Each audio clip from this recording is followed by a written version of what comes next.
Are के ई class में आप सभी का स्वागत है। हम लोग पढ़ रहे हैं तत्वों का वर्गीकरण, जिसमें अभी तक हम लोगों ने पढ़ा है डोबेराइनर का त्रिक नियम, न्यूलैंड का अष्टक नियम और मेंडलीव का आवर्त नियम। मेंडलीव के आवर्त नियम के बाद अब हम लोग पढ़ेंगे आधुनिक आवर्त सारणी का नियम। तो जैसा हम लोगों ने पहले देखा, मेंडलीव की आवर्त सारणी में काफ़ी विषमताएं पाई गई। उन विषमताओं को दूर करने के लिए फिर वैज्ञानिक आए मोसले। तो आधुनिक आवर्त सारणी के नियम में सबसे पहले हम लोग आते हैं पुस्तक में, जैसा कि यहाँ पे दिया है। मेंडलीव की आवर्त सारणी ने जब बनाई, उस समय विज्ञान विश्व को परमाणु के अंतरंग के बारे में बहुत अधिक जानकारी नहीं थी। बाद में जब इलेक्ट्रॉनों की खोज हुई, उस समय परमाणु में पाए जाने वाले इलेक्ट्रॉन की संख्या और परमाणु क्रमांक के बीच की संबंध की जानकारी, परस्पर संबंध की जानकारी वैज्ञानिक लोग लेने लगे। और इसके पहले मेंडलीव की आवर्त सारणी में परमाणु क्रमांक जो था वो केवल तत्व का क्रमदर्शक अंक ही था। तो सन 1913 में अंग्रेज वैज्ञानिक हेनरी मोसले ने एक्सरे नलिका का उपयोग करके प्रयोग से यह सिद्ध किया कि तत्व का परमाणु क्रमांक, अर्थात उस परमाणु के केंद्रक में स्थित जो कण है, प्रोटॉन की संख्या है। केंद्रक के अंदर जो कण हैं अथवा प्रोटॉन की संख्या है, उसी को परमाणु क्रमांक कहा।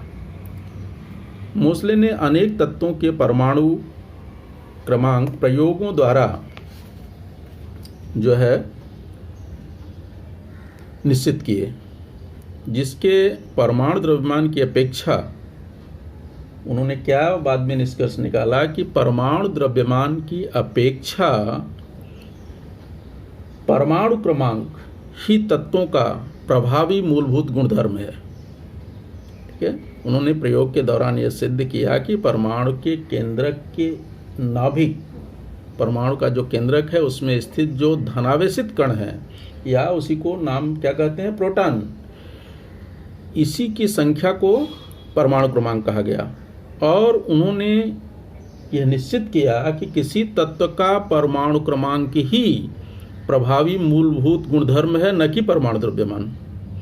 इस आधार पर मेंडलीव की आवर्त सारणी में परिवर्तन करके, यानी जहां मेंडलीव ने अपनी आवर्त सारणी बनाई थी, तत्वों के परमाणु द्रव्यमानों के आरोही क्रम में रखा था, वहां परमाणु द्रव्यमानों की जगह उन्होंने क्या किया, परमाणु क्रमांकों। तो उन्होंने इस आवर्त सारणी में परमाणु क्रमांकों के आरोही क्रम में तत्वों को व्यवस्थित किया। और इस आधार पे जो नियम बनाया, वो नियम है तत्वों के गुणधर्म उनके परमाणु क्रमांकों के आवर्त फलन होते हैं। यह आधुनिक आवर्त नियम है, यानी आधुनिक आवर्त सारणी का नियम है। ठीक है, तो मोसले के अनुसार यदि तत्वों को उनके परमाणु क्रमांकों के आरोही क्रम में रखा जाए, तो तत्वों के गुणधर्म उनके परमाणु क्रमांकों के आवर्त फलन होते हैं। यानी यह जो है आधुनिक आवर्त नियम है, आधुनिक आवर्त सारणी का नियम है। अब आते हैं थोड़ा आगे।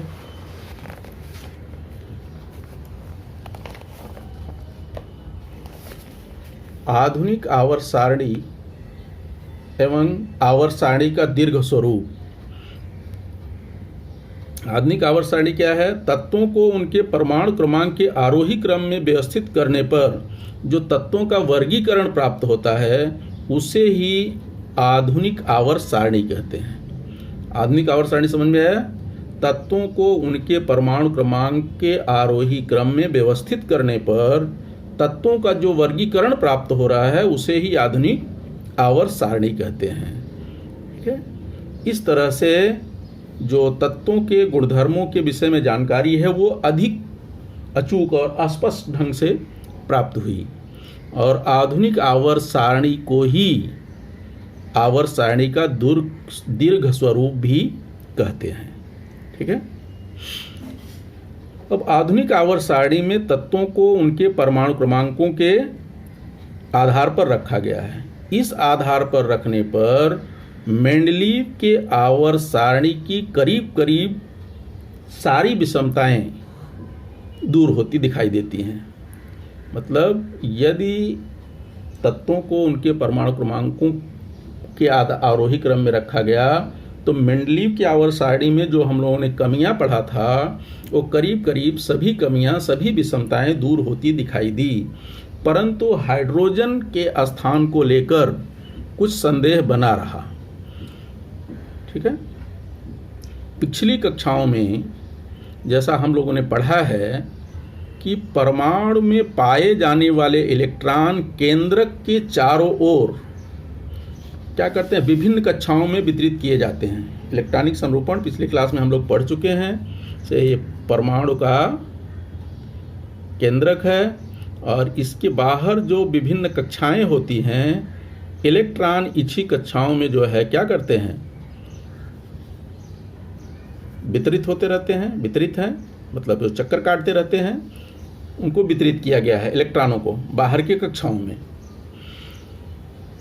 न्यूक्लियस के चारों ओर, नाभिक के चारों ओर जो कक्षाएं हैं उसमें इलेक्ट्रॉनों को वितरित किया गया, और इलेक्ट्रॉनों की संख्या के आधार पर ही तत्वों का जो इलेक्ट्रॉनिक संरूपण है उसके परमाणु का इलेक्ट्रॉनों की संख्या पर ही निर्भर होता है। और परमाणु में पाए जाने वाले कुल इलेक्ट्रॉनों की संख्या उसके परमाणु क्रमांक के बराबर ही होती है। तो परमाणु क्रमांक और इलेक्ट्रॉनिक संरूपण का संबंध इस आधुनिक आवर्त सारणी में स्पष्ट रूप से दिखाई देता है। ये बात समझ में आई होगी कि हम लोगों ने पिछली कक्षाओं में जो इलेक्ट्रॉनिक संरूपण पढ़ा है वहाँ पे देखा होगा कि परमाणु के केंद्रक के बाहर जो कक्षाएं होती हैं उन कक्षाओं में इलेक्ट्रॉन जो है वितरित किए जाते हैं, और इलेक्ट्रॉनों की संख्या जो है वो परमाणु क्रमांक के बराबर होती है। जितना उसका परमाणु क्रमांक रहेगा तत्व का, ठीक उतने ही इलेक्ट्रॉन उस तत्व के परमाणु की बाह्यतम कक्षाओं में पाए जाएंगे। और परमाणु क्रमांक तथा इलेक्ट्रॉनिक संरूपण का संबंध जो है इस आवर्त सारणी में स्पष्ट रूप से दिखाई देता है। अब आते हैं इधर, थोड़ा देख रहे हैं तो आगे क्वेश्चन है, थोड़ा सोचिए, तो इसको देख लेते हैं। ये एक्चुअल में मेंडलीव के आवर्त सारणी में जो हम लोगों ने कमियां देखा था, विषमताएं, उन्हीं पर आधारित क्वेश्चन है। तो एक एक करके देख लेते हैं इसको।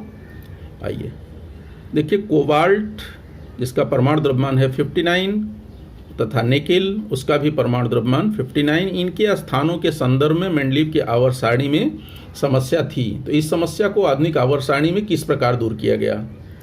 तो जैसा हम लोगों ने पढ़ा कि कोबाल्ट और निकेल का परमाणु द्रव्यमान पूर्णांक में समान होने के कारण इनके स्थान को लेकर संदेह रहा कि पहले किसको रखा जाना चाहिए, कोबाल्ट को या निकेल के, क्योंकि दोनों के परमाणु द्रव्यमान का पूर्णांक जो है समान है, 59 है, तो किसको पहले रखा जाए इसको लेकर समस्या थी।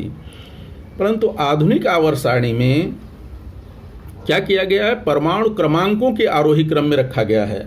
तो परमाणु क्रमांक के आरोही क्रम में रखने जाएंगे तो कोबाल्ट का जो है परमाणु क्रमांक कितना होता है इसका 27, जबकि निकेल का परमाणु क्रमांक होता है 28। तो चूंकि परमाणु क्रमांकों के आरोही क्रम में रखा गया है तो ये पहले आ गया और ये बाद में आ गया। अन्य आधुनिक आवर्त सारणी में मेंडलीव की ये समस्या हल हो गई कि इसका परमाणु क्रमांक, कोबाल्ट का परमाणु क्रमांक कम होने के कारण निकेल से पहले रखा गया। ठीक है, दूसरी समस्या पे आते हैं। तो क्लोरीन 35 और क्लोरीन 37 इन समस्थानिकों के स्थान को आधुनिक आवर्त सारणी में किस प्रकार निश्चित किया गया? जैसा कि हम जानते हैं कि मेंडलीव की आवर्त सारणी के समय समस्थानिकों की खोज नहीं हुई थी। जब उनकी खोज हुई तो मेंडलीव के आवर्त सारणी में रखने में दिक्कत हुई, क्योंकि उन्होंने परमाणु द्रव्यमानों के आरोही क्रम में रखा था। तो उनके आधार पर देखिए, इसका परमाणु द्रव्यमान है 35 और इसका है 37, तो दो अलग अलग जगह रखना चाहिए मेंडलीव के अनुसार, परंतु अलग अलग जगह स्थान ही नहीं दिया था, तो कहाँ कहाँ रखेंगे। जबकि आधुनिक आवर्त सारणी में तत्वों के परमाणु क्रमांकों के आरोही क्रम में रखा गया है। ये दोनों केस में देख रहे हो, जो समस्थानिक हैं इनका परमाणु क्रमांक समान है। दोनों का परमाणु क्रमांक कितना है, ये क्लोरीन 35 का भी 17 है और क्लोरीन 37 का भी परमाणु क्रमांक क्या है, दोनों का 17 है। ये परमाणु क्रमांक समान होने के कारण इनको आधुनिक आवर्त सारणी में एक ही जगह रख दिया गया है। दोनों के परमाणु क्रमांक, ये जो दो समस्थानिक हैं क्लोरीन के, दोनों के परमाणु समस्थानिक होते क्या हैं, ऐसे तत्व जिनके परमाणु क्रमांक समान हो किंतु परमाणु द्रव्यमान भिन्न भिन्न हो उन्हें समस्थानिक कहते हैं। तो यहाँ पर परमाणु द्रव्यमान भिन्न भिन्न है, तो मेंडलीव की आवर्त सारणी में स्थान नहीं रखा दिया जा सका, परंतु परमाणु क्रमांक समान है, इसलिए आधुनिक आवर्त सारणी में इनको एक ही स्थान पर रख दिया गया है। फिर आते हैं अगले प्रश्न की ओर। क्रोमियम 52 और मैग्नीज 55, इनका परमाणु द्रव्यमान दिया गया है और इनका परमाणु क्रमांक है 24-25। इन दो तत्वों के मध्य 53 और 54 परमाणु द्रव्यमान वाले तत्व होंगे क्या। तो मेंडलीव की आवर्त सारणी में हमने देखा उनकी तीसरी कमी क्या थी कि उन्होंने जो तत्वों का वर्गीकरण किया था उसके आधार पर उन्होंने बीच में जो तत्व रखे थे, दो तत्वों के बीच में काफ़ी अंतर था परमाणु द्रव्यमान में। जैसे किसी में यहाँ पर देखिए तो 52 और 55 कितना 3 का अंतर है, बीच में 2 खाली जा रहे हैं, कौन सा 53 और 54। इसी तरह से अन्य तत्वों के बीच में भी गैप था, लेकिन वो गैप समान नहीं था, अंतर बराबर नहीं था, कहीं 2 का था, कहीं 3 का, कहीं 4 का। तो वो दिक्कत आ रही थी कि संभावना व्यक्त की जा रही थी कि और कितने तत्व आएंगे, इसका निश्चित जानकारी नहीं थी। परंतु आधुनिक आवर्त सारणी में तत्वों के परमाणु क्रमांकों के आरोही क्रम में रखा गया है। इस आधार पर हम देख रहे हैं कि क्रोमियम का परमाणु क्रमांक 24 है, जबकि मैग्नीज का परमाणु क्रमांक 25 है, जो क्रमिक हैं। ठीक 24 के बाद अगला जो क्रमिक अंक है वो कितना है, 25 है। तो यहाँ पर जब रख दिया गया क्रोमियम को और यहाँ मैग्नीज को रखा गया, तो इसके बीच में कोई दूसरा तत्व आएगा नहीं, क्योंकि परमाणु क्रमांक के आरोही क्रम में रखा गया है। जब बीच में कोई तत्व नहीं आएगा, इसका मतलब ये परमाणु द्रव्यमान 53 और 54 वाले तत्व नहीं होंगे। ठीक है, तो इसका उत्तर हो गया कि नहीं होंगे। आगे आते हैं, आधुनिक आवर्त सारणी में हाइड्रोजन को कहाँ रखें, ऐसा आपको लगता है 17 में या फिर समूह 1 में।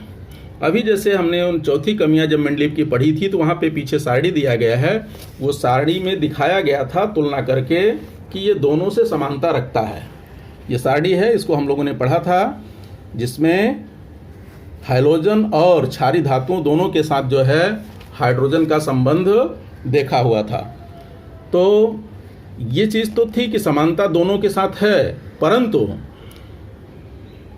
हाइड्रोजन जो है क्षारीय धातुओं की भांति आसानी से जो है धनायन, इलेक्ट्रॉन का त्याग करके धनायन बनता है।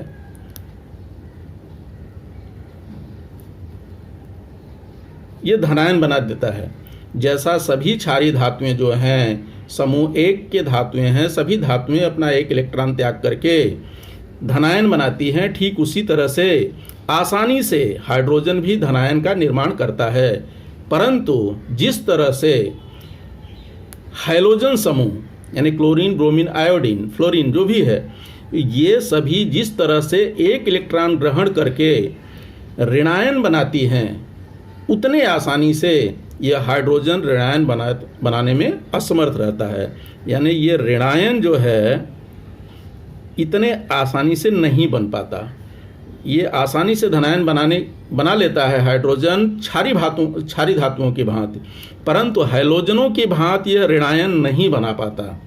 इसलिए जो है हाइड्रोजन को हैलोजनों की अपेक्षा क्षारीय धातुओं के साथ रखना ज़्यादा उचित होगा। ठीक है, अब आते हैं आधुनिक आवर्त सारणी की रचना, structure of modern periodic table. आधुनिक आवर्त सारणी की संरचना। अब आधुनिक आवर्त सारणी की संरचना किस प्रकार की गई? इसके लिए पहला तो अभी हम लोगों ने पढ़ा कि तत्वों को उनके परमाणु क्रमांकों के आरोही क्रम में रखा गया।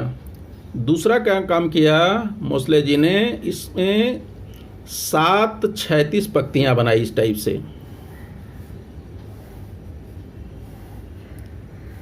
ठीक है। उनको उन्होंने क्रमांक दिया 1 2 3 4 5 6 7 ऐसा, ठीक है। उन्होंने 7 तक क्रम दे दिया और इनको नाम दिया आवर्त। इनको क्या कहते हैं? आवर्त। 7 क्षैतिज पंक्तियां बनाई, हॉरिजॉन्टल रोज, जिन्हें क्या कहा गया? आवर्त। और उन्होंने 18 वर्टिकल कॉलम्स भी बनाए, ऊर्ध्वाधर समूह भी बनाए। इस तरह से आवर्त सारणी में उन्होंने क्या किया, जैसे इसको नंबर 1 2 3 4 5 6 अप टू कितना 18 ऊर्ध्वाधर स्तंभ बनाए, जिसको उन्होंने समूह नाम दिया। तो आधुनिक आवर्त सारणी की संरचना हम लोग पढ़ रहे हैं, उसमें पहला काम उन्होंने तत्वों के परमाणु क्रमांकों के आरोही क्रमानुसार रखा और उन्होंने अपनी आवर्त सारणी में 7 क्षैतिज पंक्तियां ली जिन्हें आवर्त कहते हैं और 18 ऊर्ध्वाधर स्तंभ लिए जिन्हें समूह कहते हैं। और इस तरह से वहाँ पर जो है चौकट तैयार हुए। जब दोनों को देखिए ऐसे ऐसे बना रहे हैं तो ये चौकट मिल रहे हैं। इन चौकटों में एक एक तत्व को रख दिया। कहाँ से शुरू किया? ऊपर से।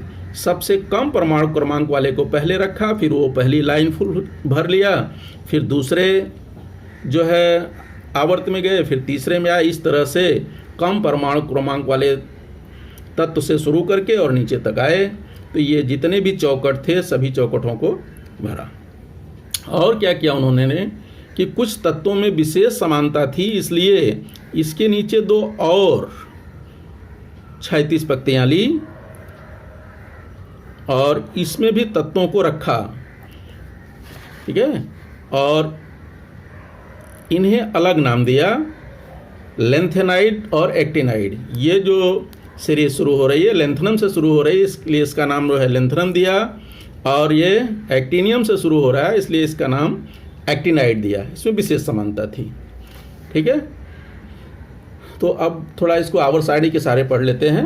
तो 3-4 पॉइंट यहाँ पर हमने देखा। तत्वों को उनके परमाणु क्रमांकों के आरोही क्रम में रखा गया है। मेंडलीव के आवर्त सारणी में 7 क्षैतिज पंक्तियां हैं जिन्हें आवर्त कहते हैं, 18 ऊर्ध्वाधर स्तंभ है जिन्हें समूह कहते हैं। और इसके बाद उसमें छोटे छोटे 118 जो है चौकट बनाए, प्रत्येक चौकट में एक एक तत्व रख दिया गया, क्योंकि उस समय तक जो है 118 तत्व खोजे जा चुके थे प्रयोगशाला की सहायता से और सभी को आसानी से रख दिया गया, ठीक है। अब आ जाते हैं आधुनिक आवर्त सारणी में, ठीक है। अब यहाँ देखिए कि जैसे ये इन्होंने क्षैतिज पंक्तियाँ यानी हॉरिजॉन्टल जो रोज लिए, उसमें पहला जैसे है यहाँ पे देखिए, दूसरा, तीसरा, चौथा, पांचवा, छठवां, सातवां, ये आवर्त हो गए।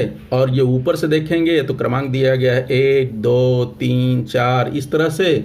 यहाँ लास्ट में देखेंगे तो कहाँ तक है? 18 तक। तो ये हो गए समूह। तो आवर्त सारणी में 7 क्षैतिज पंक्तियाँ जिन्हें आवर्त, 18 ऊर्ध्वाधर स्तंभ जिन्हें ये हॉरिजॉन्टल रोज को जो है पीरियड कहा गया और वर्टिकल कॉलम को ग्रुप, ठीक है। और आवर्त सारणी के निचले भाग में जैसे कहा, अधो भाग में 2 अलग से देखिए सीरीज है, इसको नाम दिया गया लेंथेनाइड और एक्टिनाइड, क्योंकि ये जो सीरीज है लेंथनम से शुरू हो रही है इसलिए इसका नाम लेंथेनाइड पड़ा, और ये एक्टिनियम से शुरू हो रहा है इसलिए इसका नाम एक्टिनाइड पड़ा, ठीक है।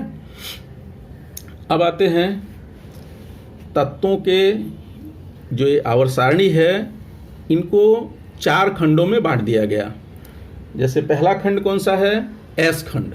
इस पूरी आवर्त सारणी को 4 खंडों में बांटा गया। एस खंड, एस खंड में कौन कौन से समूह आए, समूह क्रमांक 1 और 2। इसके बाद दूसरा खंड जो था उसका नाम दिया गया पी खंड। उसके अंदर कौन से समूह आ गए, 13 से लेकर के 18 तक। समूह क्रमांक 13 से 18 को पी खंड कहा गया, ठीक है। और डी खंड, तीसरा खंड जो उसका था डी खंड, जहाँ पर कौन कौन से ग्रुप आए, 3 से 12। समूह क्रमांक 3 से 12 को डी खंड नाम दिया गया। और जो अधोभाग में श्रृंखला थी नीचे आवर्त सारणी, इसको दिया गया नाम एफ खंड। इस तरह से आवर्त सारणी को 4 खंडों में बांट दिया गया, एस खंड, पी खंड, डी खंड और एफ खंड, ठीक है। जो एस खंड है वो समूह क्रमांक 1, 2 और पी खंड, इसका समूह क्रमांक कहाँ से है, 13 से लेकर के 18 तक। और डी खंड जो है ये कहाँ से है, समूह क्रमांक 3 से 12 तक। और एफ खंड क्या है, ये अधोभाग में है, कौन सा, लेंथेनाइड और आवर्त सारणी के निचले भाग में, आवर्त सारणी के अधोभाग में स्थित श्रृंखला या श्रेणी।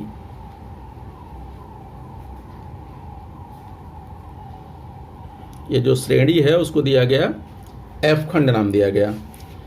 तो इस तरह से आवर्त सारणी को 4 खंडों में बांट दिया गया। एस खंड को समूह क्रमांक 1, 2 और समूह क्रमांक 13 से 18 को दिया गया नाम पी खंड। समूह क्रमांक 3 से 12 को दिया गया जो है डी खंड। और आवर्त सारणी के निचले भाग में स्थित 2 अलग श्रेणियों को नाम दिया गया एफ खंड, ठीक है। अब अगर तत्वों के प्रकार देखते हैं तो इसी प्रकार से तत्व भी 4 टाइप के हैं। तत्वों के 4 प्रकार जो है, पहला जैसे आ जाते हैं सामान्य तत्व,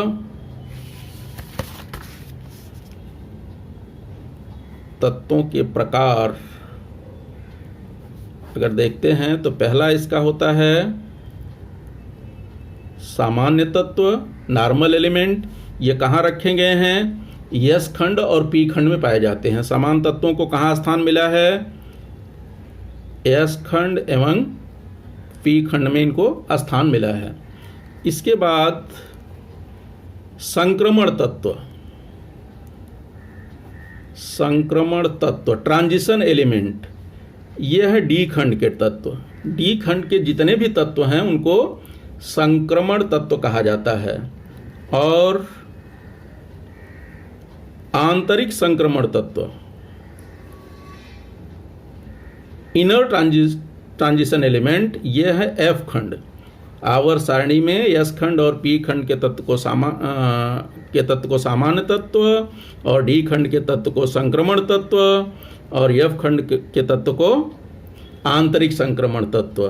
तथा समूह क्रमांक 18 में जो है वो क्या है, निष्क्रिय गैसीय तत्व, निष्क्रिय गैसीय तत्व यानी इनर्ट गैसेस। ये कौन सा उसमें है, 18 समूह में है। 18वें समूह में स्थित जो भी तत्व हैं जैसे हीलियम, नियान, आर्गन, क्रिप्टॉन, रेडॉन, जेनान, ये सभी कैसे हैं, निष्क्रिय गैसीय तत्व हैं जिनको समूह क्रमांक 18 में रखा गया है। तो अभी ये तत्वों के प्रकार भी सबको समझ में आ गया होगा। सामान्य तत्व, संक्रमण तत्व और अंश। सामान्य तत्व का स्थान एस खंड और पी खंड में मिला गया, जैसे समूह क्रमांक 1, 2 और इसी तरह से 13 से 17। फिर 18 में जो है निष्क्रिय गैसीय तत्व आ गए। डी खंड यानी समूह क्रमांक 3 से 12, ये संक्रमण तत्व हैं। और इसी तरह से आंतरिक संक्रमण तत्व जो निचले भाग में 2 अलग श्रेणियों में रखे गए हैं जिनका नाम लेंथेनाइड और एक्टिनाइड है। इनके गुणधर्म भी अलग अलग हैं, वो बाद में पढ़ेंगे। अब और इसमें क्या एक पॉइंट रह गया, टेढ़ी मेढ़ी लाइन, जिगजैग लाइन। ये देखिए, जैसा शुरू में हम लोग वर्गीकरण पढ़े तो जो पारंपरिक वर्गीकरण था वो 3 प्रकार में किया गया था, धातु, अधातु और धातु सदिश। तो यहाँ आवर्त सारणी में देखेंगे तो ये टेढ़ी मेढ़ी लाइन दिख रही है, जिगजैग लाइन, टेढ़ी मेढ़ी रेखा, ठीक है। ये टेढ़ी मेढ़ी रेखा के जो बाईं ओर हैं वो सभी धातुएं हैं, और टेढ़ी मेढ़ी रेखा के दाहिनी ओर जो हैं वो सभी क्या हैं, अधातु हैं। जैसे इधर का कोई भी तत्व उठा लो तो वो सभी क्या हैं, धातु हैं, और इधर वाले क्या हैं, अधातु हैं। और ये जो टेढ़ी मेढ़ी लाइन है, इसके किनारे किनारे जो सब तत्व हैं वो सभी क्या हैं, धातु सदिश, यानी ये मेटल हो गए, इधर नॉन मेटल और ये मेटलाइट। जैसे ये बोरान है, सिलिकॉन है, आर्सेनिक है, टेलोरियम है, एस्टेटाइन है, इधर से आएंगे जैसे जर्मेनियम है, एसबी एंटीमनी है, पोलोनियम है, ये सभी क्या हैं, सब धातु सदिश हैं। तो इस तरह से ये पारंपरिक जो वर्गीकरण हुआ था धातु और धातु सदिश में, वो भी इस आवर्त सारणी से स्पष्ट रूप से समझा जा सकता है।